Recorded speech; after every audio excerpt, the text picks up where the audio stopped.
श्री गणेशाय नमः। श्रीमद्भागवत महापुराण सुखसागर कथा नवम स्कंद अध्याय 11वां। श्री सीता जी को वनवास देने का वृत्तांत।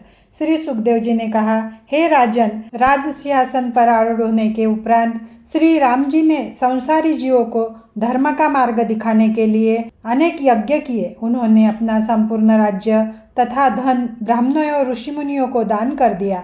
उस समय ऋषि मुनियों ने उनसे यह कहा, हे प्रभु, हम लोग राज्य और धन लेकर क्या करेंगे? हमें तो केवल गो की आवश्यकता है, अंत आप हमें वही दीजिए। यह सुनकर श्री राम जी ने उन्हें गो आदि देकर अपना राज्य फिर से वापस ले लिया।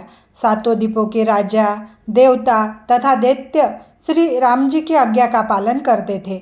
हे परीक्षित, एक बार श्री रामचंद्र जी अपना भेष बदलकर प्रजा की सुधि लेने के लिए अयोध्यापुरी में निकले। तब उन्होंने एक स्थान पर पहुंचकर एक धोबी को अपनी स्त्री से लड़ते हुए देखा। वह अपनी स्त्री से कह रहा था कि तू मुझसे बिना पूछे एक रात्रि घर से बाहर रह आई है, अंततः अब तू मेरे पास रहने योग्य नहीं है। मैं राजा रामचंद्र नहीं हूँ जो उनकी सीता 1 वर्ष तक रावण के यहाँ रही, फिर भी उन्होंने उसे अपने घर में रख लिया है। रामचंद्र जी यह लोक निंदा सुनकर अपने घर लौट आए। भगवान श्री राम के लिए यह निर्णय अत्यंत पीड़ादायक था। वे भली भांति जानते थे कि माता सीता पूर्णतः पवित्र है।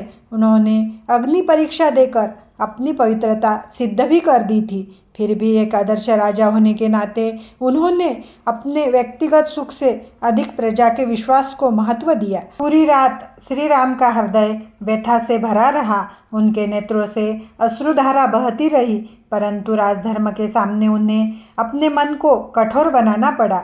उस दिन उन्हें रात भर नींद नहीं आई। प्रातःकाल होने पर उन्होंने शत्रुघ्न को यह आज्ञा दी कि तुम सीता को वन में छोड़ आओ। जब शत्रुघ्न ने उनकी आज्ञा स्वीकार नहीं की तो उन्होंने भरत से यही बात कही। भरत द्वारा भी अस्वीकार कर दिए जाने पर उन्होंने लक्ष्मण से कहा, हे लक्ष्मण, तुम गंगा पूजन के बहाने सीता को वाल्मीकि ऋषि के आश्रम के समीप वन में छोड़ आओ, क्योंकि उन्हें घर में रखने से लोग मेरी निंदा करते हैं। यदि तुमने आज्ञा का पालन नहीं किया तो मेरी मृत्यु हो जाएगी।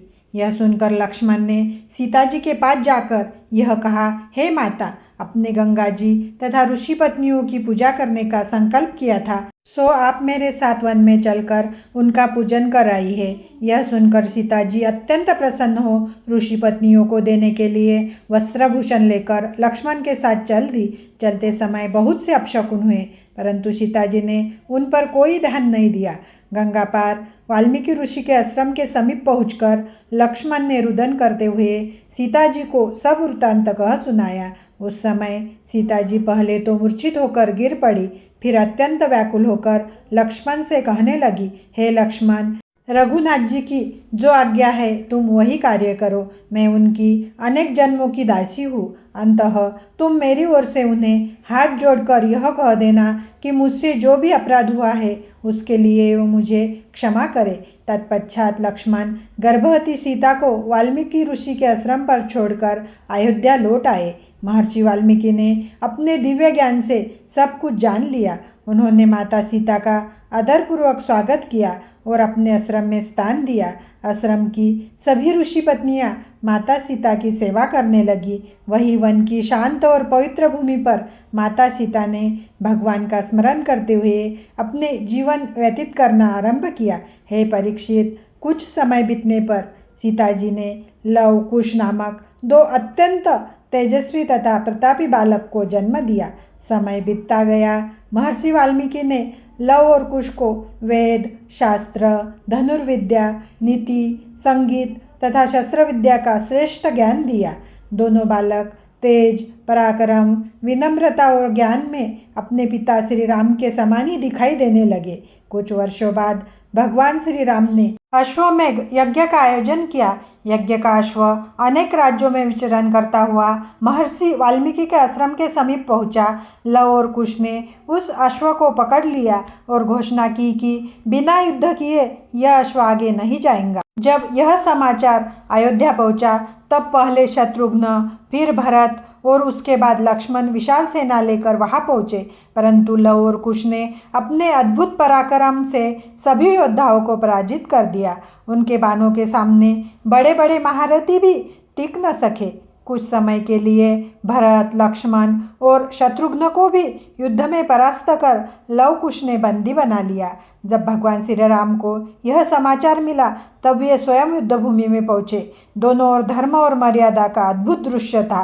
पिता और पुत्र एक दूसरे को पहचानते नहीं थे, परंतु दोनों के हृदय में धर्म की रक्षा का संकल्प था। तभी महर्षि वाल्मीकि वहां पहुंचे और उन्होंने इस युद्ध को रोक दिया। अश्वमेध यज्ञ के अवसर पर महर्षि वाल्मीकि ने लव और कुश को अपनी रचित रामायण का मधुर गायन करने की आज्ञा दी। दोनों बालकों ने वीणा के मधुर स्वर के साथ भगवान श्री राम की संपूर्ण जीवन गाथा का ऐसा भावपूर्ण वर्णन किया कि सभा में उपस्थित सभी ऋषि, मुनि, राजा और स्वयं श्री राम भी भाव विभोर हो गए।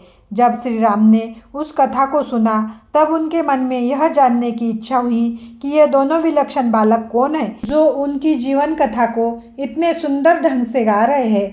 तब महर्षि वाल्मीकि माता सीता को सभा में लेकर आए और उनके निष्कलंक चरित्र की साक्षी दी। माता सीता ने हाथ जोड़कर पृथ्वी माता से प्रार्थना की, यदि मैंने जीवन भर मन, वचन और कर्म से केवल श्री राम को ही अपना पति माना है तो हे धरती माता, मुझे अपने गोद में स्थान दीजिए।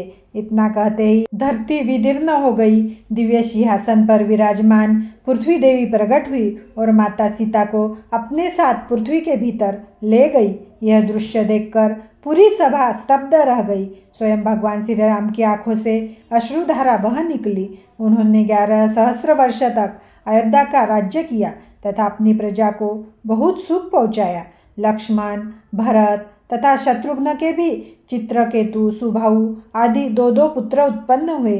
श्री राम जी ने उत्तर दिशा का राज्य भरत को, पश्चिम का राज्य शत्रुघ्न को तथा पूर्व का लक्ष्मण को दे दिया। अयोध्यावासी श्री राम जी के दर्शन पाकर जो सुख प्राप्त करते थे उसका वर्णन नहीं किया जा सकता। उनके राज्य में कोई जीव दुखी नहीं दिखाई दिया। अंत में अपने पुत्रों को अयोध्या का राज्य देकर श्री राम जी ने शरयू नदी में जल समाधि लेकर परलोक गमन किया।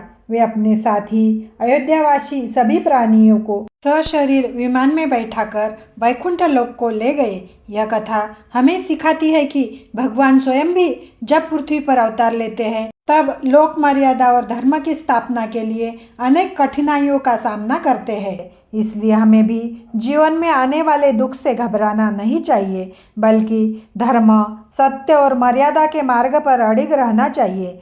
श्री राम जी का नाम लेने से करोड़ों जीव भवसागर से पार उतर जाते हैं। रामायण में उनकी कथा विस्तार पूर्वक लिखी है। उनके लिए समुद्र का लांघना तथा रावण का संहार करना कोई कठिन काम न था।